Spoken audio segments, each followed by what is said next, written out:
अस्सलाम वालेकुम दोस्तों, तव्हांखे एक बेहतरीन अपडेट ॾींदा हलूं। ख़ासि करे तकरार ड्रामे के बारे में हिकु माशाअल्लाह ज़बरदस्त नई अपडेट अची चुकी है। अचण वारी किस्त के बारे में ख़ासि ॻाल्हियूं तव्हां सां शेयर कंदासीं। दोस्तों, अगर तव्हां हीउ वीडियो न ॾिठो, समझो तव्हां कुछ न ॾिठो। छा इन किस्त में हाणे वाकई मीर क़ैद थींदो भावल ऐं बख़्त जे हथां, या वरी बख़्त मीर जे हथां मारियो वेंदो ऐं भावल उतां भॼी जान छॾाईंदो? छा थींदो छा न थींदो, ये सॼी अपडेट तव्हांखे ॾींदासीं इन नंढड़े वीडियो में। इन खे आख़िर ताईं ॾिसो ऐं थी सघे त शाहिद खुसो व्लॉग यूट्यूब चैनल के भी ज़रूर सब्सक्राइब कंदा ऐं पेज के भी फॉलो लाइक शेयर ज़रूर कंदा।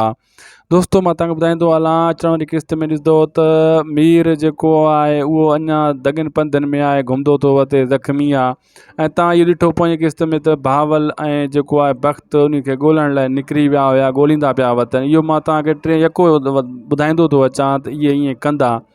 लेकिन हाँ इन जो छा थींदो दोस्तों, ये गोले गोले ज़लील थींदा, नेठ मीर के पकड़न की पूरी कोशिश कंदा, हर माण्हू को पुछदा हेॾे होॾे, ऐं कचे ताईं वेंदा त किथे मीर असांखे हथ अचे, इन खे मारियूं या इन खे पकिड़े वञी क़ैद कयूं।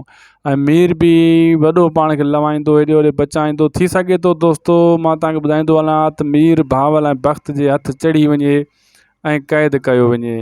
इहो भी पक थी सघे थो।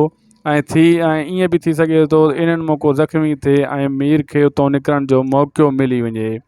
ऐं दोस्तों, ही जेका अपडेट असां ॾेई रहिया आहियूं, सिर्फ़ु ऐं सिर्फ़ु ही पक्की अपडेट ऐं अव्हां जे लाइ आहे, ऐं अव्हां जे लाइ असां महिनत कंदा आहियूं ऐं हर अपडेट आणींदा आहियूं। ऐं इहो भी तव्हांखे ॿुधाईंदासीं दोस्तों, अचण वारनि किस्तनि में जेको आहे हाणे शेर अली जो जेको वेर आहे उहो सिर्फ़ु ऐं सिर्फ़ु इन्ही इक़बाल सां वधीक रहंदो ऐं ॿिए नंबर ते सिजावल सां। ऐं कहिड़ो कंहिंसां विढ़ंदो, इहा भी तव्हांखे अपडेट ॾींदासीं इन नंढड़े वीडियो में।